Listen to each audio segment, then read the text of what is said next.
back to Happy Mornings here. So, just thinking about random number generators again. This is a fun topic for me because random number generators are thought to be modifiable if human beings or aliens or something else had a sixth sense or a cognitive capability to function upon an actual machine. What I came to theorize, I believe in another video before that I might not have posted yet, is that the odds of you actually being able to use the sixth sense or capacity of to modify the outcomes of such things as a slot machine are about the same as you using a Toyota to do it. Or basically someone with the sixth sense capability would have about the same odds as a Toyota of actually beating the machine. And the example I gave was simply put that you should try to run over the slot machine with the Toyota, because it's far more effective than trying to use a cognitive sixth sense capability as a human being in order to hack an RNG. And the reason for that, I'll quickly go through that, the reason for that is because of how fast a slot machine moves, how fast an RNG moves. And all the ones and zeros and data components that go from the time that you hit whack, from the time you go on that button to the time those wheels go da da da da is timeable. Yes, you could figure it out to the nanosecond if you want to, in the casino with a stopwatch. If you really wanted to look like a weirdo on camera, you can. And you can go to the manufacturer, figure out the designs, and then you can go and look at the software, and then you can go, and hey, you're a hacker, great, you might as well count cards at blackjack. Same thing. But that's not using a sixth sense. That's not using an extra capability in order to win. That's just hacking.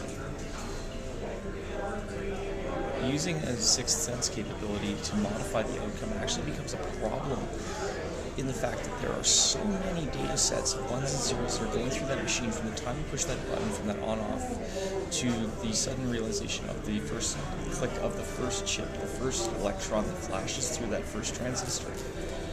From that point is a cascade chain reaction through the entire machine, and the capability of anything on this earth, as far as I'm concerned, to time that is impossible. Because if you change the wrong one, the wrong zero, or too many ones or too many zeros. You gotta remember, this is a digital machine that only has two outcome processes.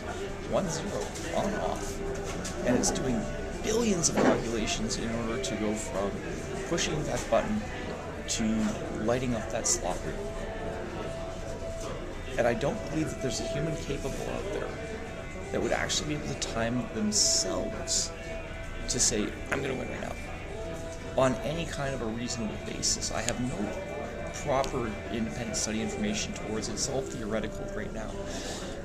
But still, the thought of it is almost the same as me pushing the spacebar key on my keyboard and acknowledging as a human being of every electron that follows from the pathway of that spacebar all the way through the computer that shows that it's display as a cursor moving. The human's brain just simply can't do that.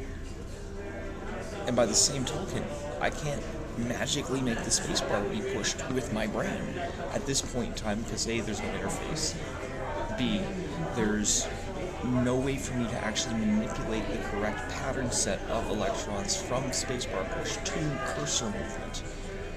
The pattern is just too extreme. Maybe there's something in the universe that can. If it comes to our world, I'll happily shake its hand or whatever they do for custom or whatever it is. Shake their three-toed hand. I don't know what the... Anyways, all I'm thinking is somebody who's... Anyways, that's just my theory on RNG and why I think that it's a little bit too much of a worry for some people when it comes to manipulation of devices or electronics. The reason I got into this conversation is I was just collaborating once again with somebody that I know who's working on string theory, and I suggested sort of that maybe the slit experiment can't be trusted. Because if we're looking into the particles that we don't know anything about, it's theoretically plausible that those particles might actually be modifying the electrons themselves to generate the outcome of the slit experiment.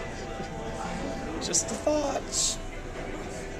We don't know what they do. You gotta love quarks and neutrinos, don't you? Have a good day. Sorry, Caltech. Sorry if I ruined your lunch.